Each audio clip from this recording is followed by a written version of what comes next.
Hey, what's going on, everyone? Welcome back to the channel. Today is Monday, and this is Michael Dite from the Peacock Institute, where we focus on family, faith, and finance. It's Motivational Monday.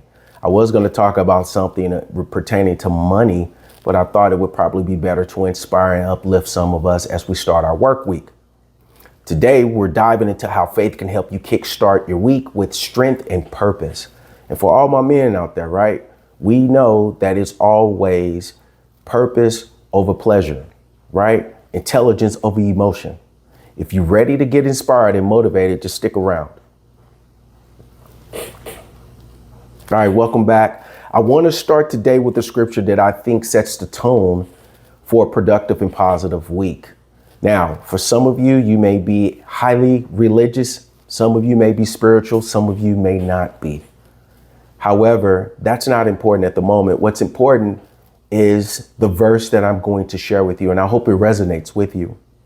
This verse is something that I'm sure you've heard before. In Philippians 4:13, it says, I can do all things through Christ who strengthens me.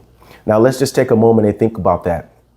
All things, not some things, not only the things that you feel like doing, not only the things that genetically you are imposed to do, but all things, all right? Not things that are just natural to you, but all things, even the challenges and the obstacles and the struggles that we face or possibly will face as the week unfolds.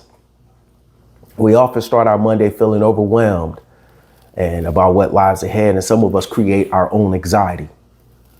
Whether it's work, family, responsibilities, finance, or sometimes we're just not grateful for the things that we already have. Trust me, I've been there, right? I'll never be satisfied. Most of us have been told that we can hustle until we die. You know, we can sleep when we dead. You know, we hear all these cliche things that's in the hood or even throughout the music. And I'm here to tell you that it's a bunch of lies, right? But there is one thing God never intended for us to go through any of it alone. And you're not going through it alone. He gives us strength for the journey, but we have to invite him in every day. I highly recommend that you have a moment of silence. It's been my experience that majority of the people go out and they actually are told to pray. And prayer is great, right? Prayer is great for so many reasons, right? For me, getting out the toxicity, right? Being able to express myself, right? But then also I ask people often, when do you be still to hear the voice of God? When do you be still to hear and receive the spiritual downloads? You looking for the Spirit of God to respond, right? And you can't dictate the response. So when are you still? Be still so you know my voice. I highly recommend that you implement some form of meditation. Would be ideal. So I got a couple notes here. If you guys see me kind of glancing down at my notes, it's so that I can make sure that I stay on topic. All right. So let me ask you guys a question real quick. Are you starting your week with faith, positivity, optimism, negativity, or defeatist attitude? Are you overwhelmed? Is the anxiety too much? You got a plan? Are you inviting God into your plans and allowing his strength to guide you? And listen, if it's not God per se, you got a plan? Do you have an idea? Are you having some type of self-talk where you are the victor and not the victim? I'd like to share with you just a couple takeaways from this brief video today that I hope gives you the tools to manifest your desires, but more importantly, walk through this world with your head up high, knowing that you've already defeated any obstacle or struggle that may come your way. All right. Number one, morning prayer or meditation.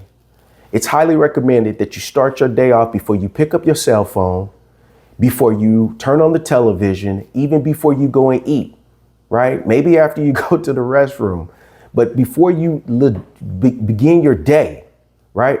You need to take a few minutes each morning to pray or meditate. I would highly recommend do both, right? You want to pray, right? Show a level of gratitude for waking you up. Be sincere in that. But then also 5 to 10 minutes, whether it's a guided meditation or it's just being still before the day begins. And as they say in the Bible, putting on the armor of God. You're preparing, getting these spiritual downloads so that as you go throughout the day, you're going to be able to withstand the unforeseen obstacles that you know may come your way. So ask for God's strength, clarity, and for guidance throughout the day. You'll be amazed of how this simple act, right? Simple act can completely shift the mindset and your attitude for the day. Number 2, set your intentions, not goals. When you set your intentions, regardless of what your attitude is, what somebody else may do to you, you simply set an intention that your response is not predicated on anything exterior, that you're not going to allow yourself to fall into a situation where you're reacting. Somebody might cut you off in traffic. Somebody may even give you the bird. There may be an accident that cause you to be delayed on your business meeting or even to the office. In all things, you count a joy. You sit there, and if you ask for patience, here's an opportunity for you to receive and display that. Here's an opportunity for you to be more in line, in tune with God. Instead of just focusing on what you need to accomplish for the day, set intentions for how you want to show up for the day. Do you want to approach your work with peace? Do you want to handle your family life with patience? Let your faith guide your intentions. Number 3, speak positivity and faith throughout your day. I talk to people all the time and they prophesize over themselves saying, man, it's hard out here, especially if you ask somebody from the hood, hey, what's going on, man? How y'all doing? Man, it's tough out here, man. Your boy barely making it. You are self-prophesizing on yourself, right? And for some of us, it's almost like you're casting a negative spell onto you. Those words are toxic, but that's the scripture that reminds us that the power of our words speak life over your week. It says that I am capable. I am strong through Christ. I will meet every challenge in faith and resilience. You'll be surprised how these affirmations shape your reality. So again, you can do all things through Christ that strengthens you. Faith without works is dead. There is life and death in the tongue.